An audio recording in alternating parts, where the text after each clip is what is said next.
자, 한 끝 14번 문제부터. 자, 고부농민 봉기가 일어난 후 정부가 사건의 책임을 농민에게 전가하고 주도자를 가혹하게 탄압하자 무장에서 농민들이 봉기하였다. 자, 동학농민운동에 대한 얘기지.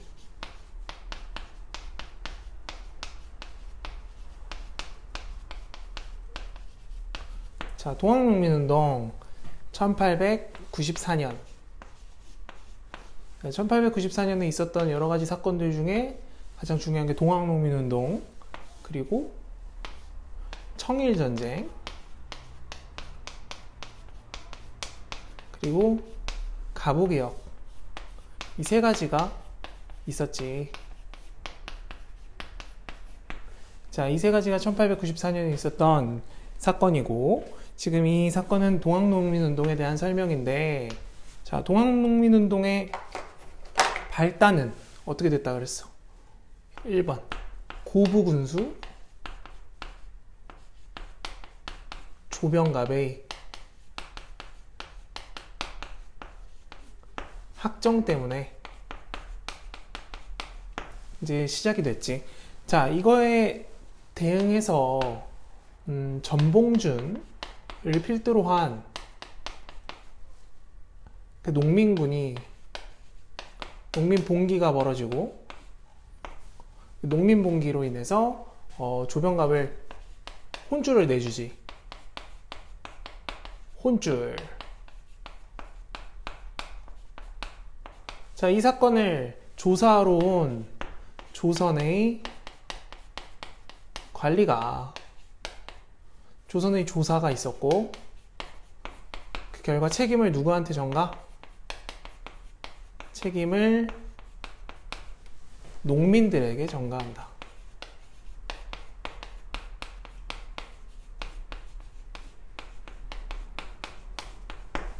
자, 그리고 나서 비로소 농민 봉기가 대대적으로 일어나지. 지금 여기서 하는 얘기는 뭐냐? 고부농민 봉기가 일어난 후에, 고부농민 봉기가 여기야.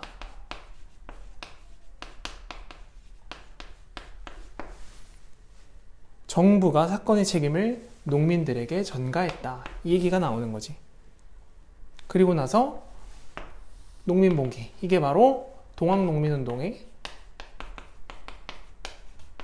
시작인 것이. 자, 이렇게 생각해보고, 1번 농민군은 일본의 재정적 지원을 약속받았다. 아니지. 동학농민운동의 핵심적인 이념 중에 하나가 반봉건, 반외세 이런 게 있었다고. 참고로 반봉건이다 하는 것은 옛날의 구시대의 질서로부터 벗어난다. 반외세라고 하는 것은 조선 외부에 있는 일본이라든지 다른 나라들의 어떤 개입을 배척한다. 이런 얘기들이 있지. 이게 어디서 나오는 거냐면, 참고로 반외세 한번 생각해보자. 자, 전주성을 점령했어. 결국에 전주성 점령 이후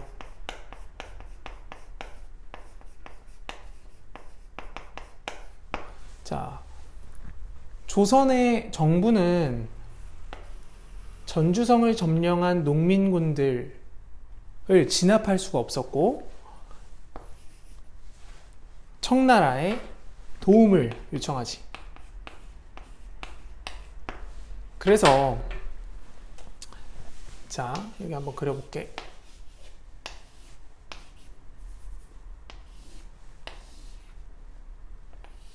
이렇게 있으면 청나라가 들어오고, 청나라 들어왔다. 청나라가 들어오니까 이게 동학농민군들을 진압하러 들어왔는데, 저 밑에서 누가 같이 들어와? 일본이 같이 들어오지. 일본이 뭐를 구실로 삼으면서, 야, 우리 1884년에 갑신정변 끝날 무렵에 텐진조약 맺었잖아. 텐진조약 그때 우리 약속했잖아. 들어오면 알려주기로. 왜 안 알려줘? 이러면서 자기네도 같이 들어왔다고. 그러니까 전주성에 있었던 농민군들은 우리가 원했던 일이 아니었던 거야. 그러면서 조선 정부한테 빨리 요청하지. 야, 우리 빨리, 조선 정부야, 우리가 빨리 화해를 하자. 그래서 전주에서 화약을 맺고, 화해 조약을 맺고, 야, 청나라 나가세요. 일본 나가세요. 우리가 알아서 해결했어요. 나가세요. 이렇게 얘기를 했지. 그래서 청나라가 알았다 해 하면서 나가지. 청나라 나가. 근데 일본은 나간다 안 나간다? 일본은 안 나갔어. 일본은 안 나가고 조선에 계속 있으면서 오히려 경복궁 쿠데타, 경복궁을 점령해버리고 청일전쟁을 일으키면서 난리를 피우지. 그러니까 전주화약 이후에 2차 봉기가 벌어졌던 거야. 2차 봉기. 그래서 이 2차 봉기 때는 바로 이 반외세의 성격이 강하게 드러나는 거지. 반외세. 알겠지? 자, 1번. 일본의 재정적 지원을 약속받았다? 아니지. 자, 만약에 1번 같은 선지는 어디서 볼 수 있냐면 일본군의 지원을 지원받았다. 이러면 뭐 갑신정변에서 급진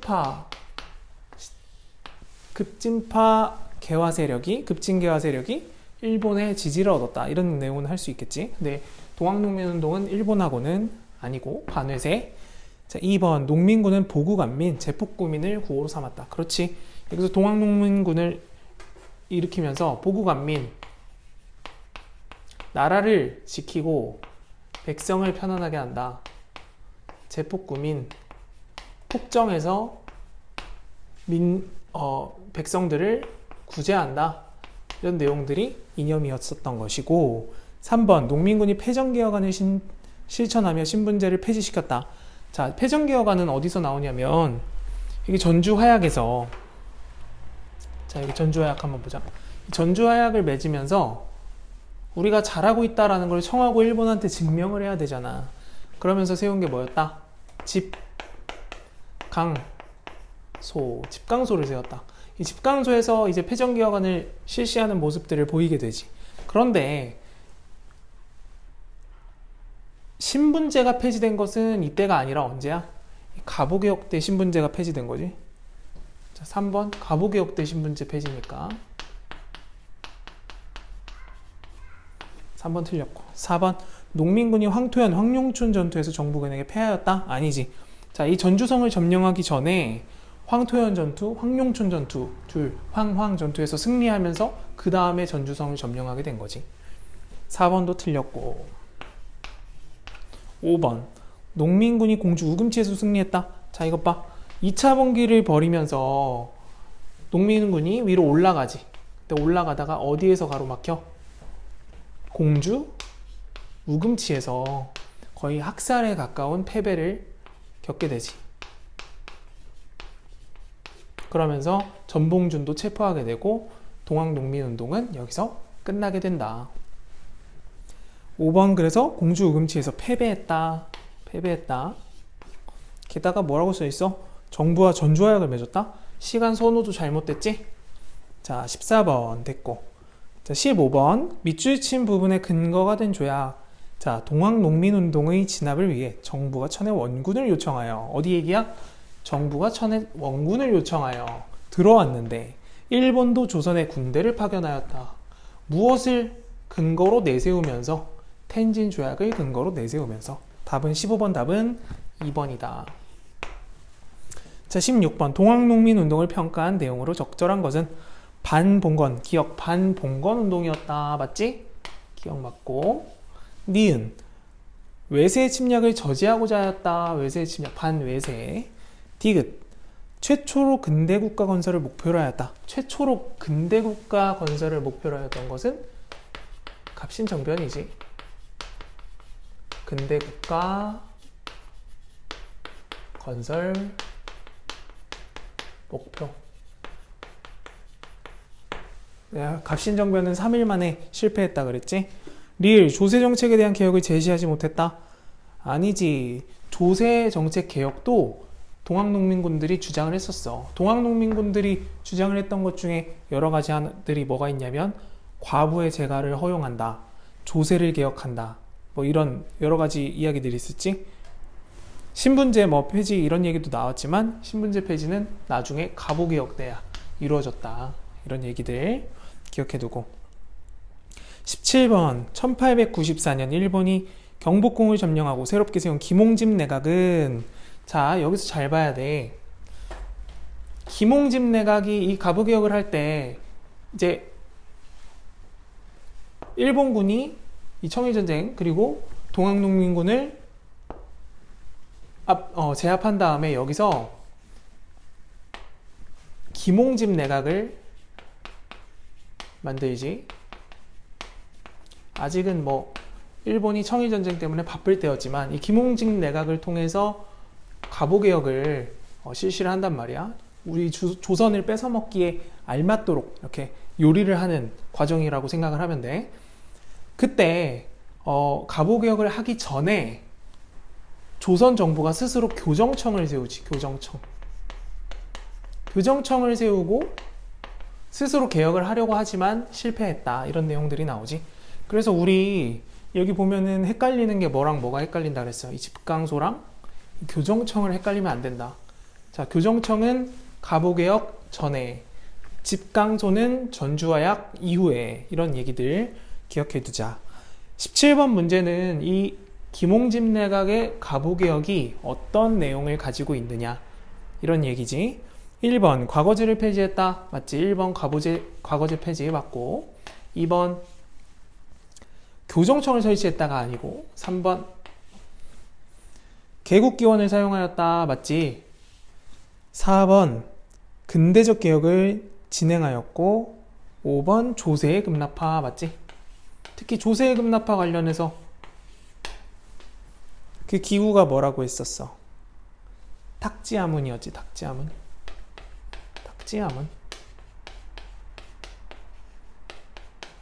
자, 18번 문제 보자. 18번에 1번. 이제 세금은 화폐로 낸다. 자, 이거 봐. 조세의 급납화랑 재정의 일원화, 가보개혁의 내용 맞고. 2번 과거제 폐지. 자, 그렇지? 우리나라에서 과거제 신분제 폐지했던 건 가보개혁 되고. 여성의 재가 막는 것만이 방도다? 아니지. 우리 여성의 재가 같은 경우는 동학농민 운동에서 요청을 해가지고 여성의 재가가 허용되도록 했던 것이지, 재가를 막는 건 가보개혁 내용이 아니고. 4번 재정, 탁지하문으로 일원화. 5번 왕실사무, 국정사무 분리한다, 이런 내용들이 있었던 것이지. 자, 19번 보자. 우리 삼국 간섭이 있네. 자, 삼국 간섭 관련해서 한번 스토리를 정리해보자. 먼저 을미사변이 왜 벌어졌다? 을미사변, 무슨 을미사변을 알기 위해서는, 자, 명성황후가 러시아와 내통을 했고 이것을 일본이 좋아하지 않았다, 이런 내용들을 알고 있어야지. 자, 이걸 알기 위해서는 먼저 그럼 한번 보자. 자, 이게 우리나라고 여기 위에 러시아가 있고 여기 요동반도가 있어서 뭐 이런 식으로 있었다 해보자. 얘가 요동반도, 랴오똥반도라고도 하고, 이게 조선, 얘가 러시아. 당시에 청일전쟁에서 누가 승리를 했다? 자, 일본이 승리를 했다. 그래서 그 결과 시모노세키 조약에서 어떤 내용을 의결을 하냐면, 여기 있는 요동반도 일본한테 내놓아라, 이런 얘기를 했던 거야. 근데 일본이 요동반도를 가져가면 러시아랑 일본이 국경을 맞대게 되고, 러시아는 일본의 위협으로부터 직접적인 영향을 받게 되지. 그래서 러시아가 이 요동반도를 할양받는 것을 좌절시키고 싶었어. 좌절시키자. 근데 일본은 지금 기세가 등등하니까 러시아가 혼자서 할 수는 없었지. 그래서 러시아가 누구와 함께? 러도프, 독일, 프랑스와 함께. 그래서 어떻게 외우자 그랬어? 러독프 이렇게 외우자 그랬지? 러독프 사슴. 자, 이렇게 러독프. 그래서 이게 바로 삼국 간섭이지. 자, 삼국 간섭. 삼국 간섭을 했고 요동반도를 좌절시키지. 이때 명성황후는 생각했던 거야. 아, 러시아가 매우 강력한 힘을 가지고 있구나. 우리가 일본을 견제하기 위해서 러시아와 내통을 해야겠다 라고 생각을 했던 거지. 그걸 알고 일본은 기분이 좋았어? 안 좋았어? 좋지 않았다. 그래서 일본은 낭인들을 동원해서 명성황후를 시해하게 되지. 이 사건이 바로 을미사변이지. 연도는 1895년이 되는 거지. 을미사변을 시행하고 그 이후에 을미사변, 그리고 일본이 또 을미개혁을 벌이지. 을미개혁. 그 다음에 을미의병. 이제 1895년에 있었던 세 가지 사건이지. 특히 을미의병 같은 경우는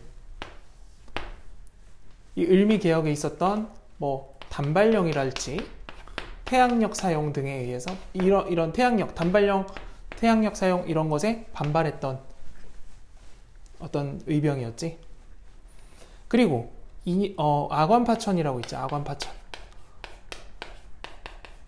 고종 입장에서는 자신의 부인이 눈뜨고 살해를 당하게 된 거잖아. 그래서 매우 불안한 지위에 있었던 고종은 러시아 공사관으로 도망을 가게 되지. 러시아 공사관으로. 이 사건이 바로 아관파천이고, 이 아관파천 이후에 조선에서 러시아의 영향력이 매우 커지게 되지. 러시아. 그러면서 조선이 가지고 있던 여러 가지 이권들을 러시아가 뺏어가게 되고, 그 이외에 다른 나라들 또 누구 있었어? 최애국 대우를 받았던 미국이라든지 뭐 영국, 프랑스, 기타 등등의 나라들, 그런 나라들이 러시아가 받는 그런 혜택들을 동일하게 뺏어가게 됐던 거지. 그래서 조선이 아주 여기저기 갈기갈기 모든 이권을 빼앗기게 됐다고. 이권들이 여기저기로 막 빼앗기게 되었다. 이러한 어떤 조선의 현실을 보면서 바로 등장했던 그 단체가 바로 뭐다? 독립협회.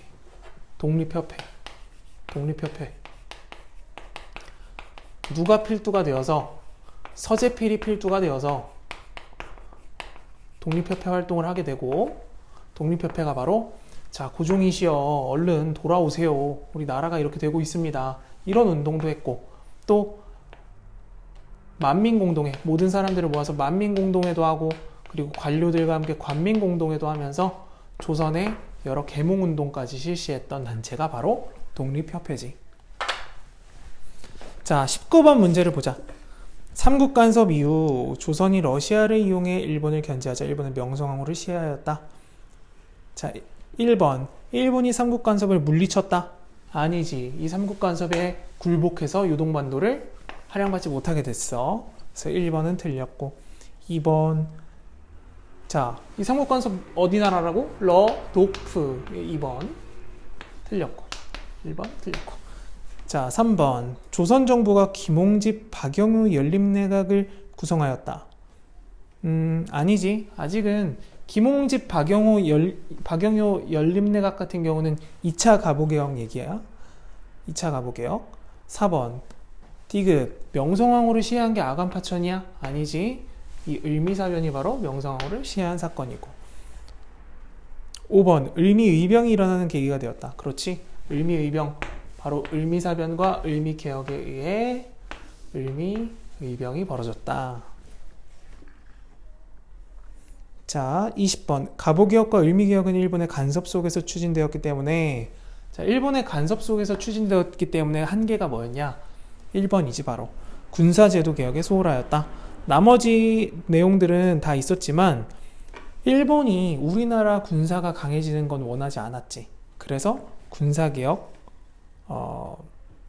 얘는 소홀했다. 20번에는 1번이 답이고, 자, 21번 관민공동회에 대한 설명. 자, 여기서 독립협회가 바로 관민공동회를 했었다고 했고, 이 내용을 한번 자세히 보자면, 기억 홍범 14조. 자, 홍범 14조가 뭐야? 홍범 14조. 홍범 14조는 갑오개혁 때 얘기지? 기억은 갑오개혁 때 얘기.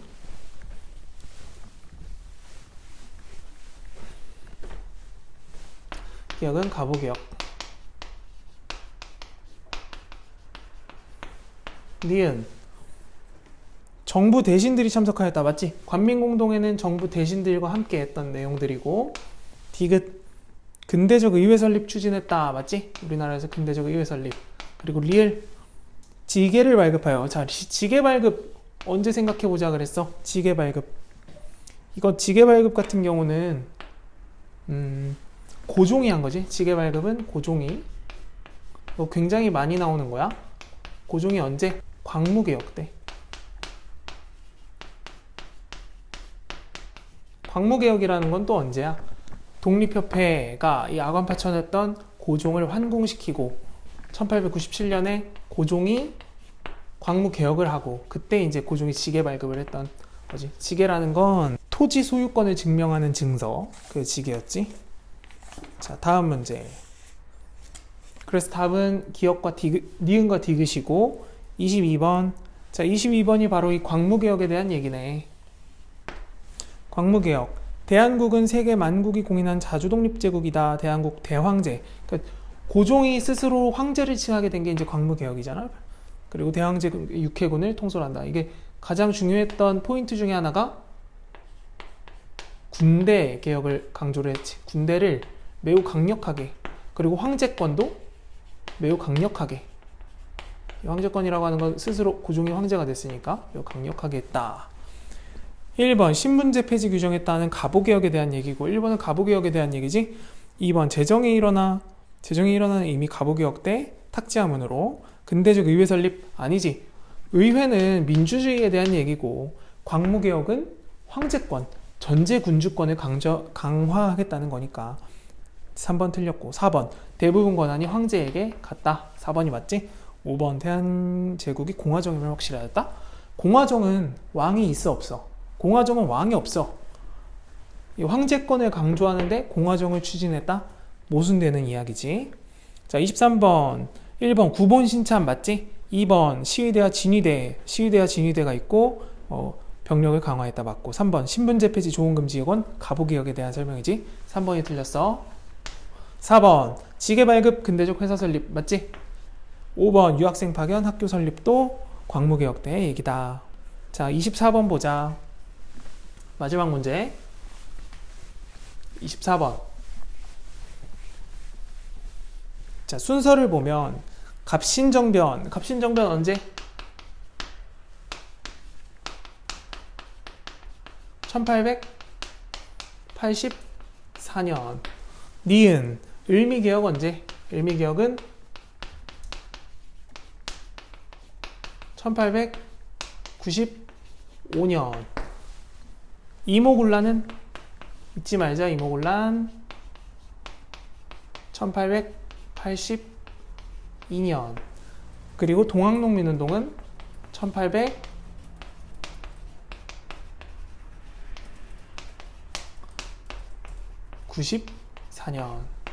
이렇게 연도를 외울 것은 아니지만 우리가 순서를 알면서 연도가 당연히 기억나게끔 할 수 있어. 그래서 순서는 디귿, 기역, 리을, 니은이 되겠네. 디귿, 기역, 다가라나, 다가라나가 답이겠다. 자, 다음 시간에 이어서 25번부터 계속해서 문제 풀어보도록 하자.